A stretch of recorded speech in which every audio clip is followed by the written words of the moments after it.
মনে করছি যে আইন শৃঙ্খলার যে অবস্থা আছে, কিছু দুষ্কৃতিকারী আমাদের কাছে ইনফরমেশন বাইরে থেকেও এই গোপালগঞ্জে এসেছিল।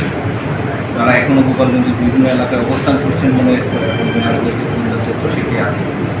তো আমরা সেটি তাদেরকে আইডেন্টিফাই করার চেষ্টা করছি এবং পরিস্থিতি আমরা ওয়াচ করছি। যতক্ষণ পর্যন্ত আমাদের মনে হচ্ছে না সাধারণ মানুষের জন্য পরিস্থিতিটা সুযোগ, ততক্ষণ পর্যন্ত আমরা পর্যন্ত গ্রেপ্তার হয়েছে 25 জনের অধিক।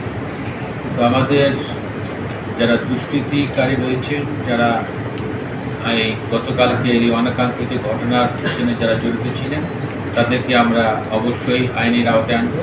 সে প্রক্রিয়াটা অব্যাহত থাকবে। এটা তো আপনারা জানেন যে ময়নাতদন্ত হয়নি, আমরা আইনি প্রক্রিয়ার মধ্যে স্যার প্রথম থেকে থাকবে 11টা থেকে 2টা পর্যন্ত শিথিল থাকবে, তারপর আবার 2টা থেকে 6টা। আমার প্রশ্ন 2টা থেকে পুনরাদেশ না দেওয়া পর্যন্ত কালকে আবার রিভিউ করা হবে, পরিস্থিতি বিবেচনা করে কালকে 11টা থেকে চলবে, তারপরে রিভিউ করা হবে, রিভিউ করে আবার সিদ্ধান্ত নেওয়া হবে। 40-45 জনের সংবাদ পেয়েছে, এর মধ্যে আইন শৃঙ্খলা বাহিনী কতটুকু? প্রায় 10 জনের মতো। আর স্যার আরেকটা বিষয়, আমরা জানি আপনার উপস্থিতির জন্য আইন শৃঙ্খলা রক্ষার জন্য আমাদের যে পরিমাণ ফোর্সের প্রয়োজন ছিল সেটা আপনারা অবগত আছেন, এবং কালকের এই অনাকাঙ্ক্ষিত ঘটনার পরিপ্রেক্ষিতে আমরা আরও অধিক ফোর্স এখানে নিয়েছি। এনসিপির বিষয়টা এনসিপি বলেছে, আমরা আইনের দৃষ্টিতে যারা আইন শৃঙ্খলা বিঘ্ন ঘটায় তাদেরকে আমরা দুষ্কৃতকারী মনে করি, আমরা সেটাই করি।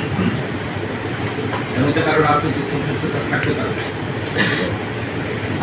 একটা জিনিস না, পুরো সবগুলো চিহ্নিত করা যায়। আমাদের কাছে বিভিন্ন সংস্থা তথ্য আছে যে বাইরে থেকে কিছু লোকজন আসছে, এটার সংখ্যা কত আমরা বাইরে থেকে বলে বাইরে ছিলেন। বিশেষ অভিযান কি শুরু? হ্যাঁ, এটা আইন শৃঙ্খলা বাহিনীর যে অভিযান আছে যেটা নিয়মিত চলতে থাকে। কারফিউ সবই ঠিক ছিল।